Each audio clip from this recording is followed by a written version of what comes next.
Everyone in the neighborhood knew Auntie Becky. Big, fat, cheerful Auntie Becky.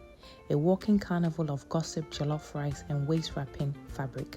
She had a laughter so loud it scared babies, and a hug so strong it could break ribs. If there was a funeral within a 50-mile radius, even if it was somebody's great-uncle's cousin's neighbor's goat, Auntie Becky would be there. Clad in full black and red with her matching headgear, a flask of Sobolo in her bag, and her gang of fellow professional mourners trailing behind her like backup singers. Hey, whoa, hey, Gio, hey, oh.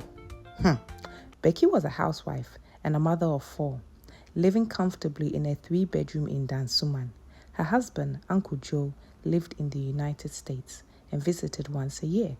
He was quiet, slim like dry okra, and faithful to a fault, or so everybody thought. Each month, Joe sent money, faithfully. School fees, foodstuffs, money for everything, even something small for Becky's new lace styles, except Becky didn't always use it for what it was meant for. Once she used the twins' PTA levy to buy funeral cloth for an old woman she had never met. But how can I not go now? They say she used to sell kinky in this area 30 years ago, she argued. It was December and Uncle Joe came home for his annual visit.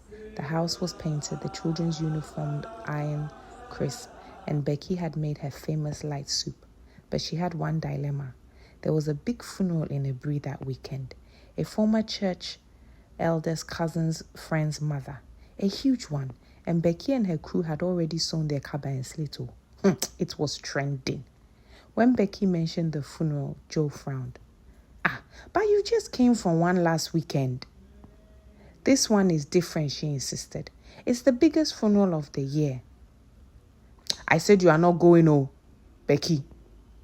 Becky laughed. You think you're in America, eh? This is Ghana. Funerals are our Super Bowl. Joe said nothing.